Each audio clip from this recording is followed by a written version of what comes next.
bienvenue sur Vidéo Club 58. Aujourd'hui, on revient sur La Mouche de David Cronenberg. On a tendance à dire en général que les remakes, c'est tout pourri. Mais des fois, il y a des remakes, on s'en rend pas compte, que ce sont des remakes, tellement c'est des films cultes et connus de tous.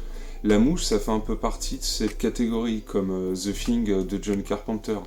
La Mouche, c'est un film qui enterre complètement son modèle original, donc La Mouche Noire, un film très sympa, sorti avec Vincent Price, mais là, avec la version de David Cronenberg, on passe vraiment 10 étapes au-dessus, quoi. C'est un film qui a beaucoup plus de sous-texte, qui est beaucoup plus intéressant, et qui a un duo d'acteurs, Jeff Goldblum et Jenna Davis, qui sont juste extraordinaires dans leur rôle. La Mouche, c'est un film qui est connu de tous, par ses acteurs principaux, mais aussi pour ses effets spéciaux, qui sont extraordinaires, que ce soit des plans où on voit Jeff Goldblum au plafond, alors que Jenna Davis le regarde du sol. Vous avez les effets de transformation aussi, tout ce qui est effet de latex, animatronique, c'est vraiment un film à effets spéciaux de toute façon, La Mouche, puisque l'histoire va reposer vraiment sur ce changement dans le corps de Jeff Goldblum suite à l'utilisation de sa machine à téléporter, où il se retrouve avec une mouche, et du coup l'ADN de la mouche se confond avec le sien, et il devient progressivement une espèce de mouche géante.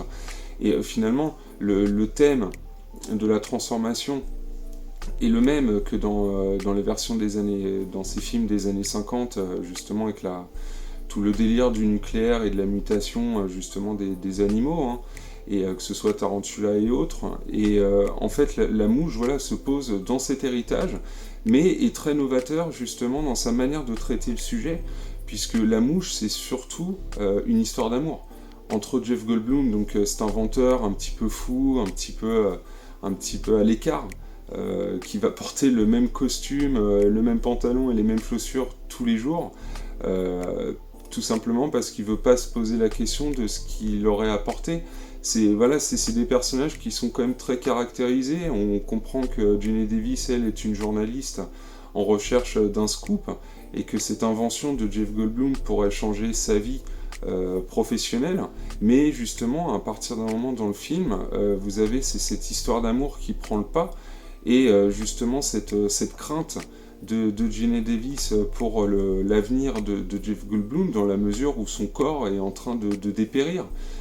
Pendant une partie du film, on se rend vraiment plus compte que son corps, la santé de son corps lui échappe, alors que finalement il est sujet justement à cette transformation physique qui va le transformer en une bête.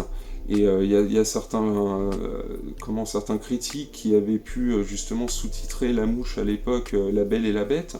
C'est vraiment pas pour rien, parce que surtout, pour tous ceux qui s'en souviennent, la séquence finale, qui est magnifique, alors que visuellement c'est horrible ce qu'on a sous nos yeux.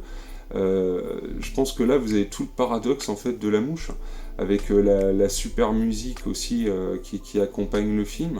David Cronenberg, là c'est sûr qu'entre les effets spéciaux, l'histoire, le sous-texte, vous avez aussi une parabole sur le sida, du coup, sur vraiment ce côté maladie inconnue qui vous détruit le corps.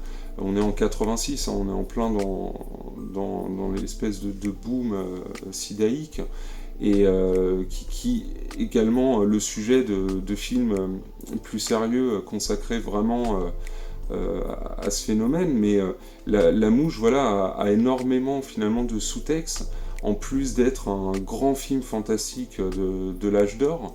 Et on pourrait peut-être le dire, est-ce que c'est le chef-d'œuvre aussi de David Cronenberg? Certains pourraient vous dire non, Vidéodrome est meilleur, Faux Semblant. D'autres préfèrent la filmographie plus récente, comme History of Violence ou Les Promesses de l'Ombre. Moi personnellement, si on me demande quel est ton David Cronenberg préféré, je citerai sans hésitation La Mouche. Donc c'est pour ça que je voulais vous conseiller ce film aujourd'hui.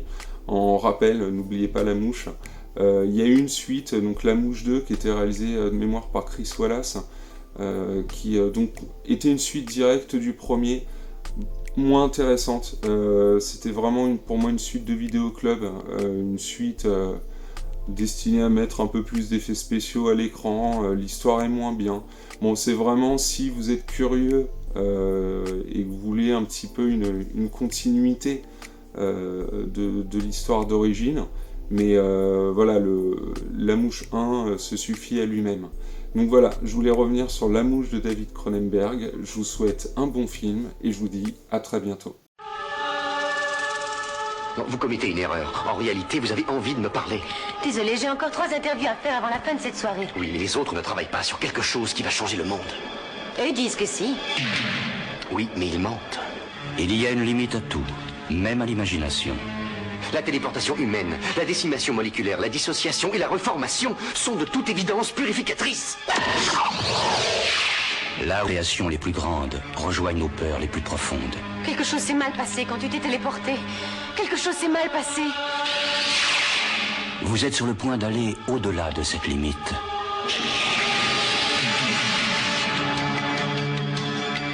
Ces poils étranges qui ont poussé sur ton dos, je les ai fait analyser.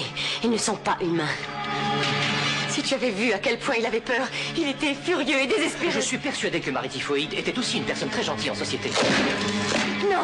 Tu as peur d'être dissocié et recréé, c'est ça? Tu es en train de changer. Tout en toi est en train de changer. Oh non, qu'est-ce qui m'arrive? Je vais mourir. Je veux savoir ce qui se passe. Ce mal qui est en toi, que veut-il? Il veut me transformer en quelque chose d'autre. Oh non. Une mouche est entrée avec moi dans le télépod transmetteur la première fois où je me suis téléporté. Ne retourne pas le voir, il peut être contagieux. J'ai peur! N'aie pas peur. Non! Ayez peur. Ayez très peur.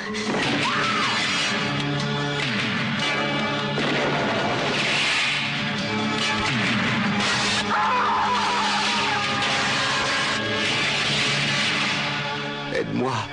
Je t'en prie. Aide-moi.